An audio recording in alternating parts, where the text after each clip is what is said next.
Hola, hola, ¿qué tal? ¿Cómo andan? Aquí estamos transcurriendo este mes de enero en que Agro ATP está de receso, nos estamos rearmando para la temporada 2025 que vamos a comenzar en febrero y en estos últimos días, en estas últimas horas, ustedes lo saben muy bien, nos sorprendió, o no tanto,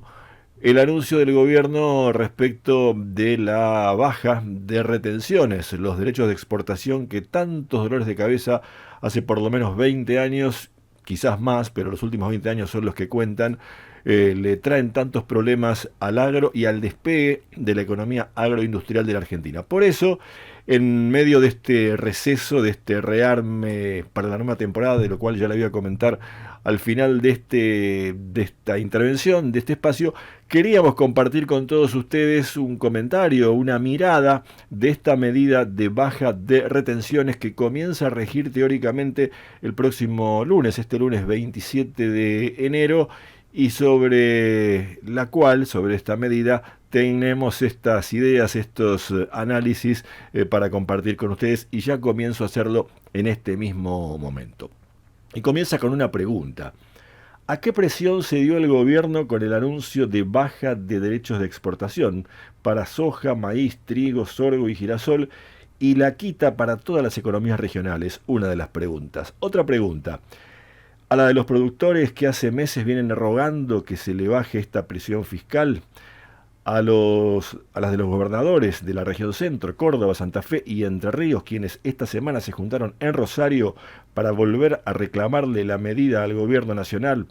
a los dirigentes de la mesa de enlace, quienes le pidieron una audiencia al ministro de Economía, Luis Caputo, que se va a hacer el próximo 6 de febrero, o a un pedido del Fondo Monetario Internacional que le dijo al ministro de Economía que traiga o que atraiga los dólares del campo mejorando sus condiciones impositivas para conseguir la divisa, los dólares contantes y sonantes que permitan levantar en algún tiempo el cepo cambiario. Varias preguntas que intentamos responder seguidamente. A todas estas presiones tuvo que ceder el gobierno al anunciar la baja de retenciones, medida con la que ideológicamente está de acuerdo, pero que fiscalmente no lo podía hacer o tiene dificultades para hacerlo. Pero además, haber tomado esta medida le da oxígeno político al poder cumplir, aunque sea parcial y temporariamente, con una promesa de campaña cuyo no cumplimiento estaba ya agotando la paciencia de los productores agrícolas. Claramente, la medida descomprime la falta de rentabilidad de los productores que trabajan sobre campos alquilados, el 70% de la superficie agrícola del país. Ante precios bajos, lluvias insuficientes y una presión fiscal que, aunque legal, es arbitraria, discriminatoria y asfixiante para el agro. Lo de legal está en discusión, pero digamos que hay un código aduanero que lo habilita. Es tema de otra discusión o de otro comentario. Por eso el anuncio fue celebrado por los presidentes de las 4 entidades de la mesa de enlace, que ahora ya piden que la medida sea permanente y que se mantenga más allá de junio, reconociendo que el anuncio del gobierno es un paso en la dirección correcta.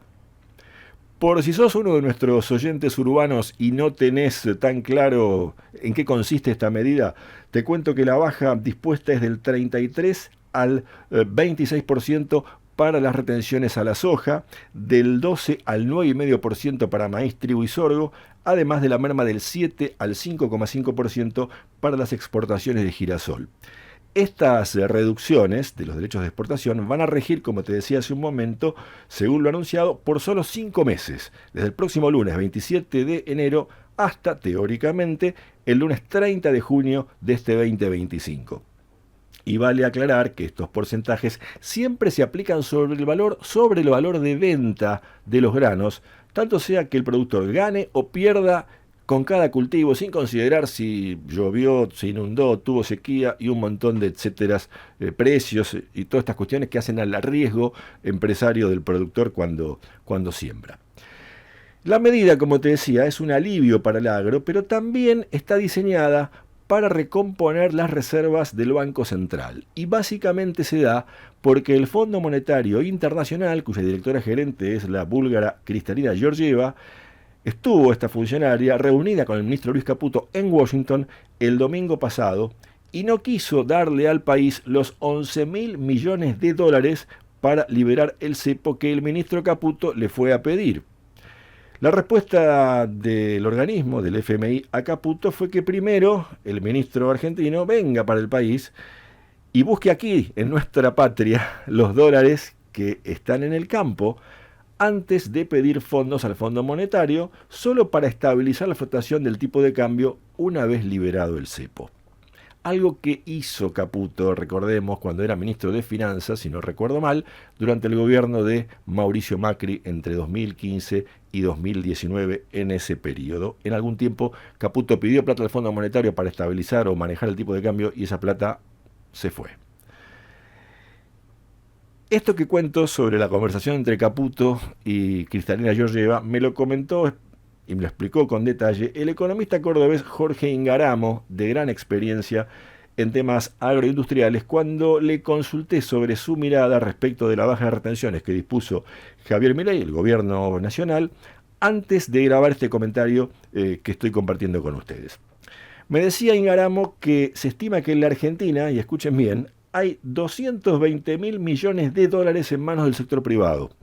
y 47.000 millones también de la moneda estadounidense en pasivos monetarios remunerados del Banco Central.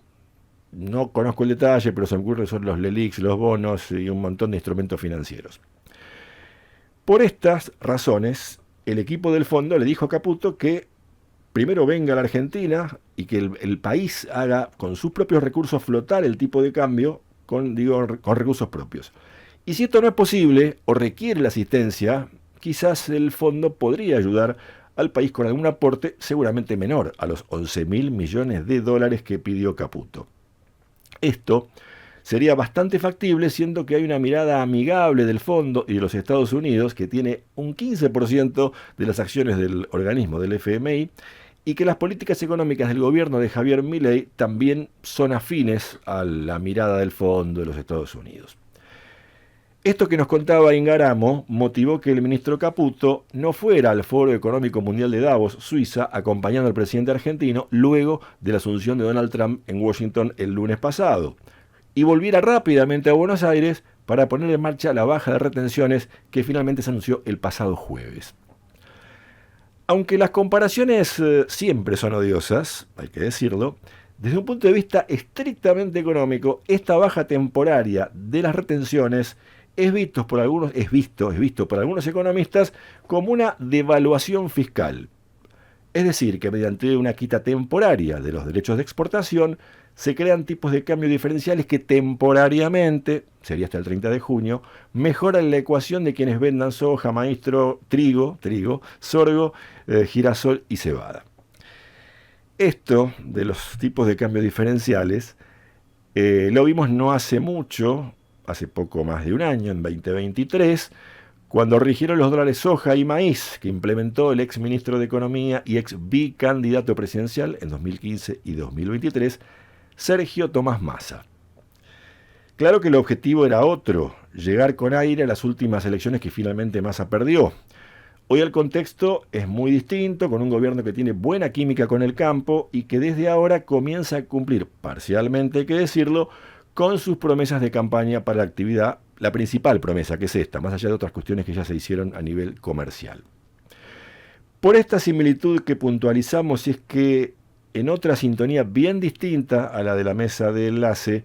un grupo de productores del variopinto mundo de los llamados autoconvocados salieron insólitamente a criticar la medida, poniéndola en igual categoría que las que aplicaba el kirchnerismo de Sergio Massa.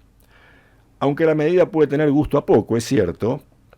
a veces las posturas fundamentalistas se olvidan que la política es el arte de lo posible o que algo es mejor que nada.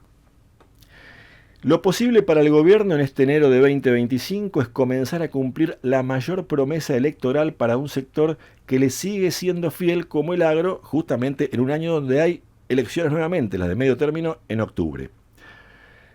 Tratar de hacer los deberes para que luego de que el ministro de Economía, Luis Caputo, cumpla con el pedido del Fondo Monetario y se logre algún acuerdo con el organismo multilateral y que le cubra las espaldas financieras al gobierno para cuando se decida liberar el tipo de cambio, algo necesario para terminar de normalizar la economía del país. Es otro de los desafíos de lo que intentará hacer el gobierno con esta medida, que vamos a ver cómo funciona. Dos datos finales. Según la Bolsa de Cereales de Buenos Aires, la reducción temporaria de los derechos de exportación generaría ingresos adicionales por unos 1.000 millones de dólares, dada la comercialización proyectada hasta el 30 de junio. A este monto se sumarían otros 500 millones más de dólares al incentivar la venta de stocks de soja acumulados de campañas anteriores. Y en cuanto al costo de la medida para el gobierno, el costo fiscal, según el economista Jorge Ingaramo, sería de unos 150 millones de dólares mensuales. Ese costo, según la visión de Ingaramo, que nos explicaba esto, podría achicarse recuperándose 90 millones de dólares con el aumento de la recaudación de los derechos de importación, o sea, los aranceles, y de la tasa de estadística. Para Ingaramo, si la economía se reactiva, se van a necesitar más insumos importados. La Argentina requiere insumos para fabricar cosas que se hacen acá,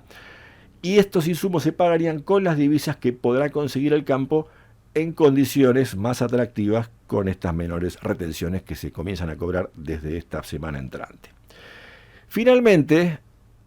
una vez más, queda más que claro que el aporte del agro y la agroindustria a la economía argentina es central, mucho más allá que como caja recaudadora de impuestos, como habitualmente lo ve el Estado hace tantísimos años en nuestra patria. Por si aquí no se lo veía, desde afuera, el Fondo Monetario en este caso, se lo tuvo que recordar al gobierno, o se lo tuvieron que recordar al gobierno. De su importancia económica debería desprenderse su peso político, cosa que siempre se dice. He aquí, una vez más, otra vez, la materia pendiente y en construcción, creo yo, se está construyendo en estos años, el peso político que la comunidad agroindustrial debería tener en la conversación pública de nuestro país y que todavía sigue siendo menor al de otros sectores económicos. Bueno, quería compartir con ustedes esta mirada sobre la buena noticia que, justamente observando o focalizándonos en el medio vaso lleno, podemos decir que recibió el campo en estos primeros días del año. Y también aprovechar este contacto para contarles que en este enero que está terminando, en AgroATP nos estamos preparando para iniciar en febrero nuestra 8ª temporada en la sintonía planetaria de radiochacra.com.ar y por supuesto también en nuestro canal de YouTube y en nuestro canal de Spotify. En pocos días estamos volviendo a nuestro encuentro semanal con un producto periodístico renovado. Gracias como siempre por acompañarnos y contarles que con estas buenas nuevas estamos iniciando muy pronto la temporada 2025 de AgroATP. Nos vemos pronto. Chao, gracias y que hasta que nos encontremos tenga serenidad y fortaleza de espíritu.